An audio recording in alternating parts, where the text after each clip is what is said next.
To all appearances, President Trump knows that his favorite superpower, the ability to slap tariffs onto other countries on a whim, is about to end.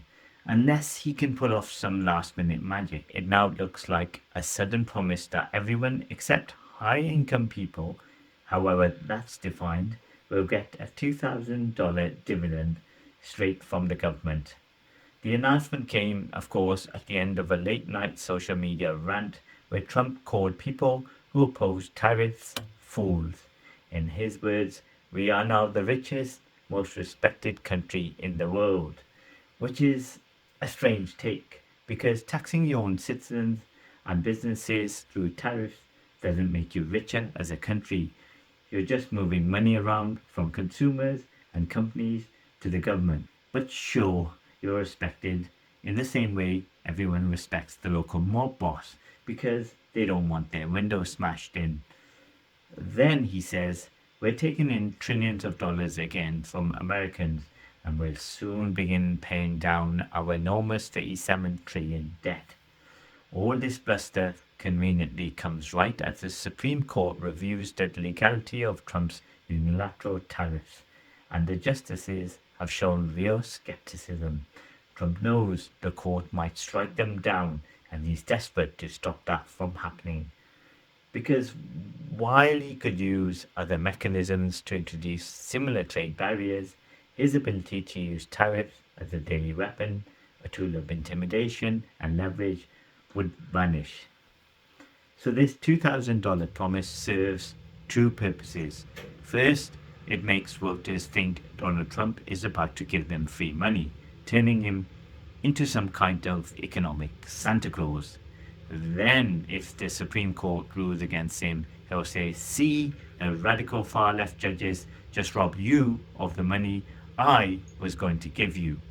It's a brilliant piece of political theatre. Trump gets to seem generous while casting anyone who opposes his tariffs, economists, the court, even some of his own allies, as the villains taking cash out of ordinary Americans' pockets. The irony, of course, is that tariffs are paid by Americans themselves through higher prices and squeezed business margins. It's like quietly stealing someone's wallet just so you can buy them a birthday gift. And this all comes just as millions of Americans are struggling with rising living costs, costs that Trump has caused. Trump's $2,000 promise that, let's be honest, will almost certainly never arrive, has come at the right time. Now, before we go deeper into this and how it ties into the Supreme Court and America's growing inequality and Mamdani's win in New York, please subscribe if you're finding this kind of breakdown useful. This channel dives into global economics and politics without the corporate filters. This $2,000 ruse isn't really about having the American people. It's about putting political pressure on the court and emotional pressure on the public. Trump knows his supporters don't think in terms of trade, law, or deficit math. They think in terms of loyalty and betrayal. So when the court rules against him, they'll say they didn't just rule against me, they ruled against you. And that's the game, because in Trump's post-truth ecosystem, process and law don't matter. We've seen that before. Remember the Capitol Hill riots? Only him winning and staying in power matters at this stage. And maybe he's not wrong to believe that the system will bend. America's judiciary has already been politicized. The conservative Supreme Court blocked Biden's use of effective power multiple times over the last few years, but routinely expanded Trump's. So now the question is, will they finally draw a line, even when it's Trump on the losing side? Meanwhile, reality paints a different picture.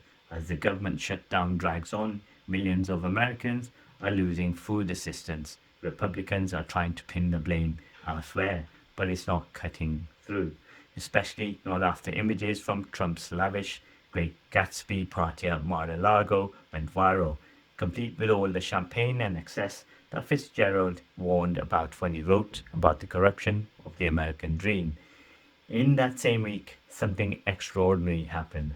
Zohran Mamdani was elected mayor of New York. Mamdani, a democratic socialist who built his career on housing reform and economic justice, represents the exact opposite of Trump's gold plated populism. His win is a signal that voters in one of America's biggest cities are tired of symbolic gestures and want real policies that close the gap between the rich and the struggling. Even John Williams, the president of the New York Fed, said recently that inequality is now a structural threat to the US economy. He said many families are living month to month. Aggregate growth numbers don't reflect their reality.